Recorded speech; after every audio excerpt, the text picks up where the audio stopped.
Mean राशि वाले बंधुओं, आप सभी का स्वागत है। अभिनंदन करते हैं मीन मंथन यूट्यूब चैनल में। तो मीन राशि वालों, जरा ध्यान से सुनिए। राहु का राशि परिवर्तन हो चुका है।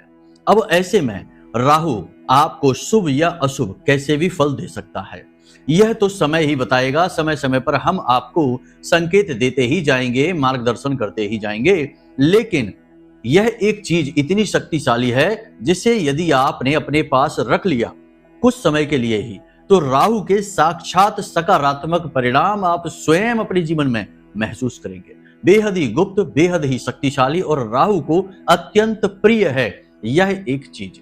याद रखना कि राहु एक मायावी ग्रह है और इस ग्रह से बच पाना लगभग नामुमकिन है। यदि राहु आपके पीछे पड़ गया, इस राशि परिवर्तन का नकारात्मक प्रभाव आपके ऊपर पड़ा, तो अब ऐसे में आपको राहु को पॉजिटिव करना बेहद आवश्यक है। कुछ ऐसा चाहिए आपको जो आपका एक रक्षा कवच बनाए, राहु के अनुकूल प्रभावों को आपकी ओर आकर्षित करे और नकारात्मक प्रभाव राहु के या अन्य किसी ग्रह के आपकी ओर आ रहे हो उन्हें दूर भगाए। तो बस आज के इस कार्यक्रम में हम आपको इसी एक महाशक्तिशाली चीज के विषय में बताएंगे जो बहुत ही सस्ती है, बिल्कुल फ्री है, ना के बराबर है। लेकिन इसमें थोड़ा सा आपका ही प्रयास लगेगा और कुछ नियम और कुछ विशेष विधि विधान रहेंगे, जिसके आधार पर जब आप इस एक चीज को बनाकर तैयार कर लेंगे और इसे एक विशेष नियम के अनुसार अपने पास रखना शुरू कर देंगे, तो इसका साक्षात प्रमाण यानी कि बहुत ही अधिक पॉजिटिव ऊर्जा राहु की आपको तुरंत उसी दिन से महसूस होनी शुरू हो जाएगी जिस दिन से आप इस एक चीज को अपने पास रखना शुरू करेंगे। जी हाँ बंधुओं, कहने का मतलब यह हुआ कि राहु आपको खुद माला माल बनाएगा, खुद करोड़पति बनाएगा, आपके शत्रुओं का नाश करेगा और आपके आसपास जितनी भी नकारात्मकता है, किसी भी प्रकार की परेशानी हो, उन्हें खुद आगे बढ़कर दूर करेगा। याद रखना कि ज्योतिष की यह कहावत यूं ही नहीं है कि जिसको राहु तारे उसे फिर कोई ना मारे। तो बस आपके लिए यह कहावत चरितार्थ होने वाली है, इसके लिए आपको इस कार्यक्रम को अंत तक देखना है, वरना सब कुछ व्यर्थ है। और हम कह सकते हैं कि यदि आपने इस कार्यक्रम को बीच में ही छोड़ दिया और इस श्रेष्ठतम महान ज्ञान को नहीं लिया और इसे अपने जीवन में नहीं उतारा, तो निश्चित तौर पर राहु का आपके ऊपर भयंकर दुष्प्रभाव पड़ना शुरू हो चुका है। तभी तो आपने इतना ज्ञानवर्धक और जीवन को बदल देने वाला ज्ञान लेने से ही अस्वीकार कर दिया। अब अस्वीकरण का यह भाव ही दिखा देता है कि राहु आपके लिए शुभ है या अशुभ है। तो बंधुओं, ऐसा भूल कर भी नहीं करना है। ऐसे कार्यक्रम रोज रोज नहीं मिलते हैं। बहुत ही मेहनत से, बहुत ही सृजन के साथ हम इस तरह के कार्यक्रम आपके लिए बनाते हैं। साथ ही महामाई से भी निवेदन करते हैं और उनकी अनुभूतियां लेकर आते हैं जो आपके लिए श्रेष्ठ मार्गदर्शन का कार्य करती हैं। इस कार्यक्रम में हम सबसे पहले आपको बताएंगे 7 बड़ी भविष्यवाणियां जो अगले 3 से 5 दिनों में आपके जीवन में घटित होने वाली हैं। कुछ पॉजिटिव रहेंगी, कुछ नेगेटिव रहेंगी और उम्मीद हमने यह की है कि जिस हिसाब से हमने ज्योतिषी आकलन किया है, महामाई से निवेदन किया है और उनकी अनुभूतियां हमने स्वयं अनुभव की हैं, उसके आधार पर कम से कम 80% तो आपके जीवन पर फिट होंगी ये भविष्यवाणियां। फिर भी यदि ना हो तो जो नहीं हो रही है वो किसी अन्य भाई बंधु के लिए है, आपके लिए जो है आप उसे ले लेना और उसके अनुसार हम आपको समाधान और मार्गदर्शन भी देते चलेंगे। कहने का मतलब यह है कि यह जो कार्यक्रम है यह स्टेप बाय स्टेप एक गाइड है। बस इसे आपको अपने जीवन में स्वीकार कर लेना है और जैसा बता रहे हैं बिल्कुल वैसे ही अपने कदमों को बढ़ाना है और फिर देखिए कि कैसे सफलता आपके कदम चूमती है और तकलीफें आपके जीवन से चुन चुन कर बाहर निकल जाती हैं। महामाई की कृपा और आशीर्वाद से यह कार्यक्रम आप तक पहुंचा है, तो इस कार्यक्रम में बताई किसी भी बात को ना तो हल्के में लेना और ना ही नजरअंदाज करना, वरना यह आपकी बहुत बड़ी भूल हो जाएगी इस विशेष समय और काल में, जबकि राहु अपना राशि परिवर्तन कर चुके हैं और अब पूरी शक्ति के साथ आपके जीवन में इनका प्रभाव दिखाई देना शुरू होने वाला है कुछ समय के बाद, लगभग 6 से 7 दिनों के बाद। इतने में यदि आप ये काम कर लेंगे जो हम आपको बताने जा रहे हैं, तो आपका उद्धार निश्चित है। तो उम्मीद करते हैं कि आप हमारी सारी बातें समझ चुके हैं। अब कार्यक्रम में अंत तक अवश्य ठहरेंगे। तो चलिए महामाई को याद करते हुए, जयकारा लगाते हुए कमेंट बॉक्स में लिख डालिए, जय मां भद्रकाली कृपा करो। महामाई आपके ऊपर निश्चित कृपा करेंगी और उन्होंने कृपा कर ही दी है, तभी यह कार्यक्रम आप तक पहुंचा है। साथ ही साथ लिख डालना कि मैं भी माई के परिवार का हिस्सा हूं। ऐसा करने से हमें बहुत अच्छा लगेगा और हमारी मेहनत सफल होती हमें दिखाई देगी। तो चलिए बंधुओं, अपने मूल विषय को शुरू करते हैं। प्यारे मित्रों, हमारे अत्यंत प्रिय और परम पूज्य अमिताचार्य जी के पास माँ बगलामुखी और माँ भद्रकाली की साधनाओं का वर्षों का अनुभव है और माता रानी की इनके ऊपर पूर्ण कृपा और सिद्धि है। आचार्य जी ने अपने सटीक कुंडली विश्लेषण और श्रेष्ठतम उपायों के माध्यम से हजारों लोगों के जीवन को खुशियों से भरा है। आचार्य जी का कुंडली विश्लेषण और उपाय करवाने का तरीका इतना अद्भुत है कि जीवन के हर एक दुख और कष्ट का कारण जड़ से ही समाप्त हो जाता है। फिर समस्या चाहे जैसी भी हो, कर्जा बहुत बढ़ गया हो, व्यापार चल नहीं रहा हो, बीमारियों में आप बर्बाद हो चुके हो, रिश्तों में प्रेम समाप्त हो चुका हो, या फिर नौकरी ही ना मिल रही हो, विवाह में देरी होती हो, कैसी भी समस्या हो, इन समस्याओं का कारण क्या है, कौन सी महादशा परेशान कर रही है, कौन सा दोष लगा हुआ है, सब कुछ आचार्य जी इतना सटीक बताते हैं कि वर्षों वर्ष के दुख कुछ ही दिनों में समाप्त हो जाते हैं। अगर आपके जीवन में भी कोई ऐसी संकट की घड़ी है तो यही सही समय है जब आप पूज्य आचार्य जी के हाथों से अपनी कुंडली का विश्लेषण करवाएं और वर्षों से चल रहे दुखों और संकटों के इस चक्र से बाहर निकल जाए। प्यारे मित्रों, अभी वीडियो में दिए गए नंबरों पर फोन करिए और अपनी कुंडली का श्रेष्ठतम आकलन करवा डालिए। जिंदगी बदलने का ये सबसे बड़ा मौका हाथ से मत जाने दीजिएगा। जय माई की, महामाई आपका कल्याण करे। सबसे पहले बात करेंगे 7 बड़ी भविष्यवाणियां जो आपके आने वाले 3 से 5 या 6 दिन के अंतर्गत घटित होने वाली हैं। सबसे पहली भविष्यवाणी रहेगी कि आपको किसी प्रकार की यात्रा पर जाना पड़ सकता है।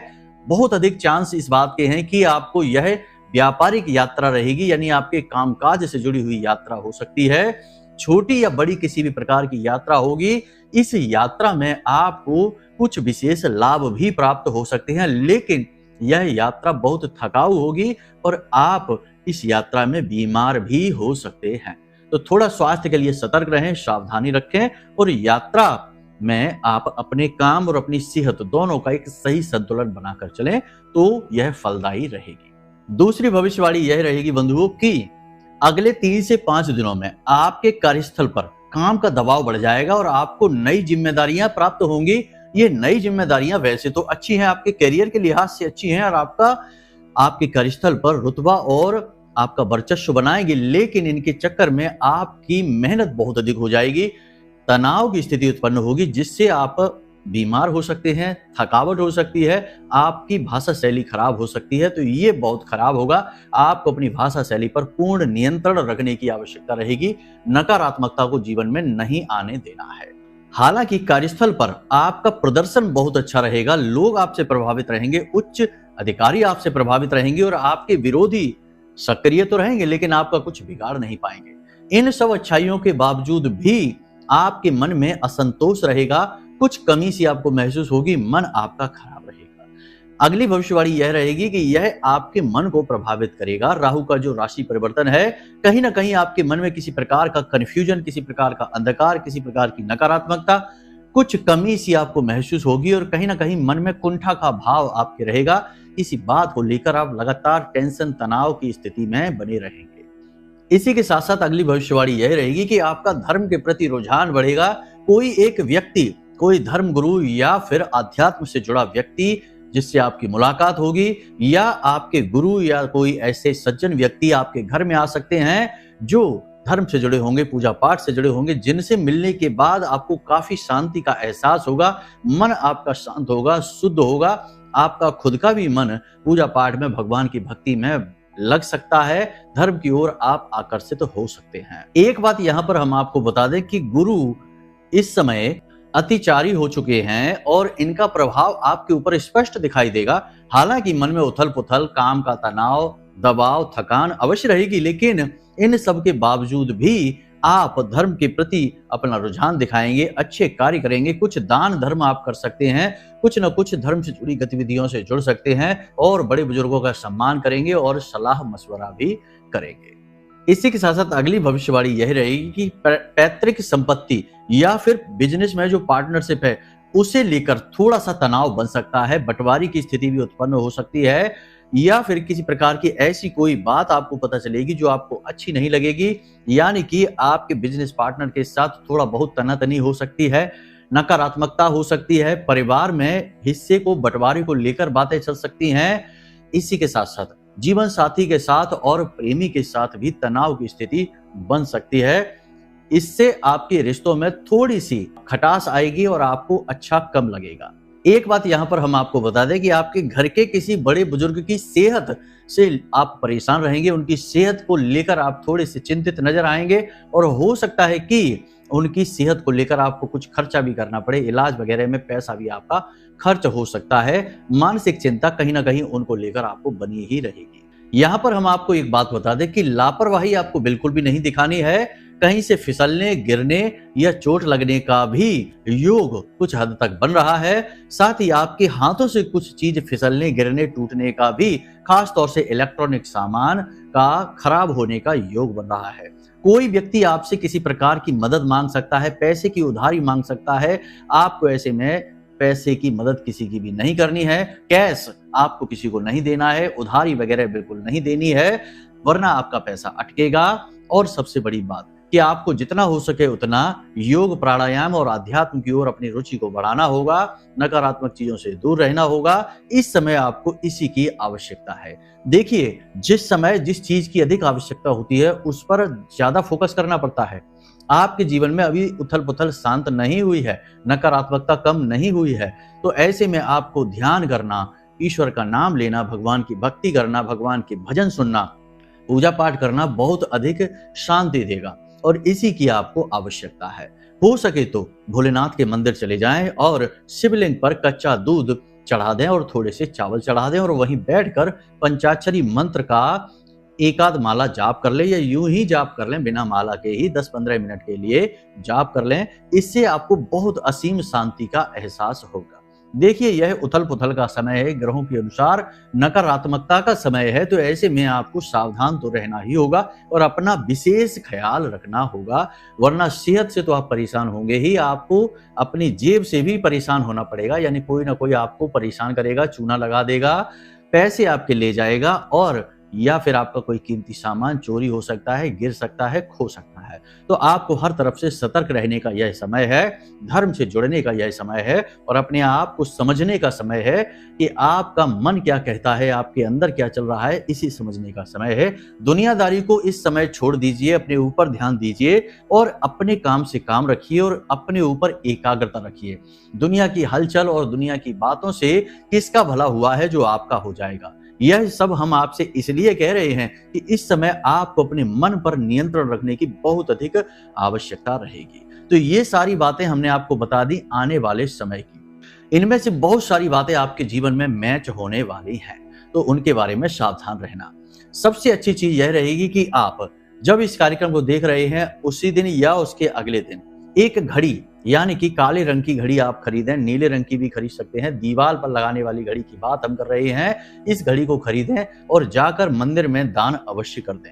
यह बहुत ही जरूरी है आपके लिए। ऐसे में राहु नकारात्मक जो अगर होगा भी तो सकारात्मक हो जाएगा। पहला काम तो आप यही कर लें। उसके बाद आपको बताते हैं हम इस एक चीज के बारे में। देखिए, कोई भी यंत्र जो होता है वह किसी भी विशेष दिव्य शक्ति का सूचक होता है, उस दिव्य शक्ति का केंद्र होता है और केंद्र में सबसे अधिक ऊर्जा होती है। अब वह ऊर्जा पॉजिटिव है या नेगेटिव है, यह तो आपके अपने आचरण और भाव पर निर्भर करता है। तो इसीलिए हमारे ऋषि मुनियों ने, संत महात्माओं ने अपने आध्यात्मिक अनुभवों के आधार पर हर दैवी शक्ति के कुछ विशेष यंत्र बनाए हैं। जैसे आपने कुछ सुने ही होंगे, जैसे कुबेर यंत्र होता है, माता लक्ष्मी का श्री यंत्र होता है। लोग इनके बारे में जानते हैं और इन्हें पूजते भी हैं। इसी प्रकार हम आज आपको बताने जा रहे हैं राहु के विशेष यंत्र के विषय में। बड़ा ही सरल है यह यंत्र, लेकिन इसका प्रयोग करना कैसे है इसे जानना बहुत आवश्यक है और फिर इससे लाभ बहुत अधिक मिलते हैं। उन लाभों को प्राप्त करने के लिए विधि विधान को अच्छी तरह से समझ लेना। कुछ चीजों का आप ध्यान रखिए। राहु काले और नीले रंग का सूचक है, इसलिए राहु का यंत्र बनाने के लिए इसी प्रकार की स्याही या कलम की आवश्यकता रहेगी। कैसे बनाएंगे इस यंत्र को, तो आपको 3-4 चीजें चाहिए। पहला तो आपको भोजपत्र चाहिए। भोजपत्र का एक कागज आता है, वह चाहिए। उसके बाद आपको अष्टगंध की स्याही चाहिए और अनार की कलम चाहिए। उसके बाद आपको थोड़ी सी कालिख, कोयला चाहिए। जिस स्याही का आप प्रयोग करेंगे उसी स्याही में उस कोयले को भी आपको घोल लेना है। लकड़ी का कोयला हो सकता है या किसी भी प्रकार की कालिख हो सकती है, वह आपको उस स्याही में घोल लेनी है। अब आपको इस यंत्र को कैसे बनाना है जरा ध्यान से समझिए। तो इस यंत्र को बनाने के लिए आपको भोजपत्र पर एक चौकोर बॉक्स जैसा बना लेना है और इस बॉक्स को 9 खंड में बांट लेना है लाइन खींचकर।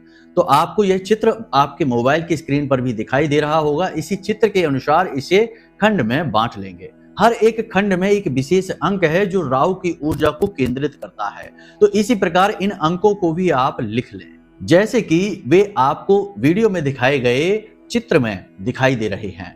जैसे कि ध्यान से समझिए, ऊपर आपको लिखना है 13, फिर 8, फिर 15, उसके नीचे 14, 12 और 10 और उसके नीचे 9, 16 और 11 है। ये अंक जो है वो राहु की ऊर्जा को केंद्रित कर रहे हैं।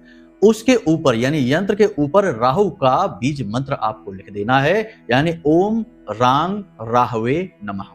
और उस यंत्र के नीचे भी आपको यही मंत्र लिख देना है, ओम रांग राहवे नमः। इस प्रकार आपका यह यंत्र निर्मित होता है। अब इस यंत्र को आपको किस प्रकार प्रयोग करना है, अभिमंत्रित करना है, इसे भी ध्यान से समझ लीजिए। तो इसके लिए आपको सुबह सुबह सोमवार के दिन भोलेनाथ के मंदिर जाना होगा। भोलेनाथ के मंदिर में ही राहु यंत्र पूरी तरह से एक्टिवेट होगा, यानी जागृत होगा। शिवलिंग के पास, यानी कि भगवान शिव से राहु का बहुत ही गहरा नाता होता है। कहानी बहुत लंबी है, किसी अन्य कार्यक्रम में आपको सुनाएंगे कि किस प्रकार राहु सीधे सीधे शिव से यानी भोलेनाथ से जुड़ा हुआ है। फिलहाल आपको हम विधि बताते हैं। तो आपको सुबह सुबह भोलेनाथ के पास जाना है, यानी कि शिव मंदिर में जाना है। और जैसे आप विशेष विधि विधान के साथ भोलेनाथ की पूजा पाठ करते हैं, उसी प्रकार से उनकी पूजा करिए, यानी कि जल अभिषेक वगैरह, बेलपत्र वगैरह आप करिए। उसके बाद आप ओम नमः शिवाय पंचाक्षरी मंत्र का 10 से 15 मिनट जाप करिए। उसके बाद आपको ये जो यंत्र है जो आपने बनाए हैं, 2 यंत्र आपको बनाने हैं, असल में एक नहीं बनाना है, ये हम बताना आपको भूल गए। तो आपने 2 यंत्र जो बनाए हैं, इन्हें आप किसी काले रंग के कागज में या नीले रंग के कागज के बीचों बीच, यानी कि नीचे नीले रंग का कागज, ऊपर नीले रंग का कागज और बीच में ये यंत्र है, इस प्रकार दबाकर सीधा रखना है, टेढ़ा मेढ़ा नहीं। और यंत्र का आकार बहुत बड़ा नहीं करना है, छोटा सा ही आकार आप करें। तो बीच में इसे रखना है। ऐसे दोनों यंत्रों को आप रखकर लेकर जाएं किसी प्लेट में। प्लेट स्टील की होनी चाहिए, ये ध्यान रखना आप, क्योंकि यह शनि का सूचक होगा। तो आप प्लेट में इन यंत्रों को लेकर जाएं, एक के ऊपर एक भी रख सकते हैं। अब जब आपने पंचाक्षरी मंत्र का जाप कर लिया, उसके बाद इन यंत्रों को आप भगवान भोलेनाथ के शिवलिंग के ऊपर रख देंगे प्लेट के सहित, और भोलेनाथ से प्रार्थना करेंगे कि हे प्रभु, राहु से जुड़ी जो भी समस्याएं हमारे जीवन में हो, इन समस्याओं को आप दूर करने में हमारी मदद करो और राहु के नकारात्मक प्रभाव हमसे दूर करो। इस प्रकार भोलेनाथ से आपको आज्ञा लेनी है, निवेदन करना है। अब इस क्रिया को आप वहीं छोड़ दीजिए, यानी कि इस प्लेट को लेकर आप सीधे अपने घर आ जाइए। अब अपने घर में आकर आपको एक चौकी सजानी है। उस चौकी पर आपको इस प्लेट को रखना है और इस प्लेट को रखने के बाद आपको गाय को घी का एक दीपक जलाना है। गाय के घी का दीपक जलाने के बाद आपको राहु का बीज मंत्र ओम रांग राहवे नमः, इस मंत्र का आपको 10 से 15 मिनट लगातार जाप करना है, बस और कुछ भी नहीं। उसके बाद जब आपका जाप समाप्त हो जाए, मन ही मन जाप आप कर सकते हैं, तो फिर हाथ जोड़कर आपको राहु से निवेदन करना है कि हे राहु देव, हम आपका यह यंत्र बड़े भाव के साथ भोलेनाथ से आज्ञा लेकर अपने जीवन में लेकर आए हैं। आप हमारे ऊपर विशेष कृपा बनाना और हमें किसी भी प्रकार के कष्ट और तकलीफों से बचाना। हम आपकी शरण में हैं। जी हाँ, भोलेनाथ से आपने आज्ञा ली है। याद रखना कि भोलेनाथ राहु के प्राण रक्षक हैं, इसलिए राहु भोलेनाथ की बात कभी काट ही नहीं सकता है। तो आपको इस प्रकार राहु से निवेदन करना है और फिर इस यंत्र को अपने पूजा घर में भोलेनाथ के चरणों के नीचे रख देना है, यानी कि भगवान शिव की जो फोटो होगी या शिवलिंग होगा उधर को सबसे नीचे रख देना है, नीले कागजों के बीच में ही। दूसरे यंत्र को आपको फोल्ड कर लेना है और फोल्ड करके उसे अपनी जेब में रख लेना है। जब भी आप अपने कामकाज से घर से बाहर निकलें तो इस यंत्र को अपनी जेब में रखें। शर्ट की जेब में रखेंगे तो सर्वोत्तम रहेगा।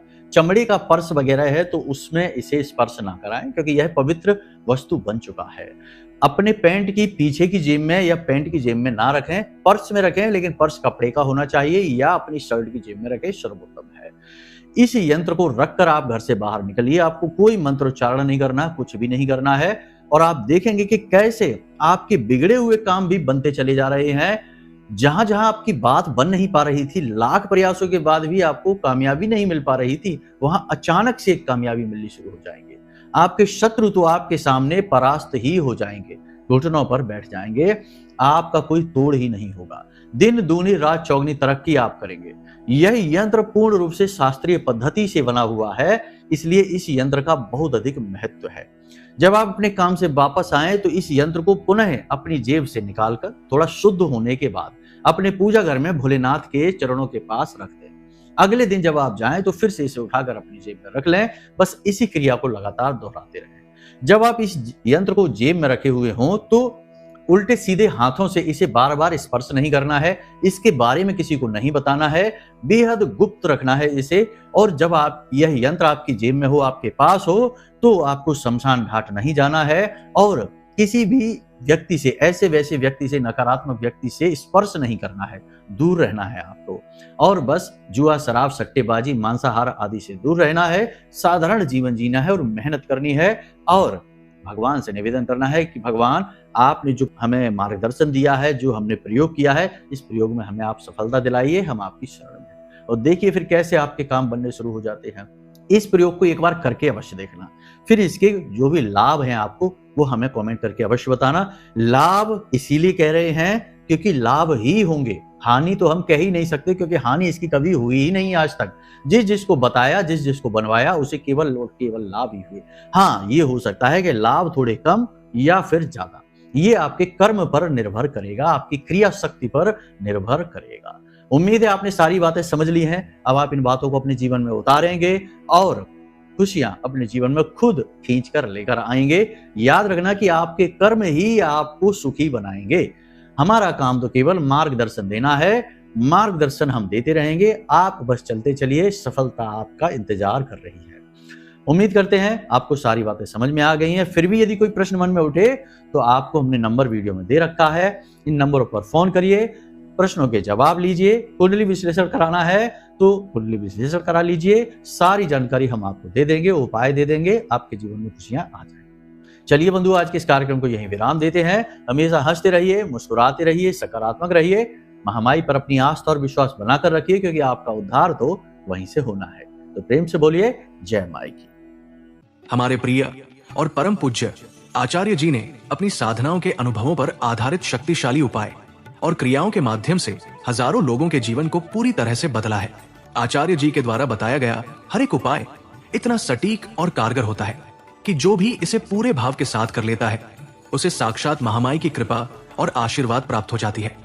इसलिए निसंकोच इन उपायों को पूरे भाव के साथ करिए, आपका कल्याण होगा। जय माई की।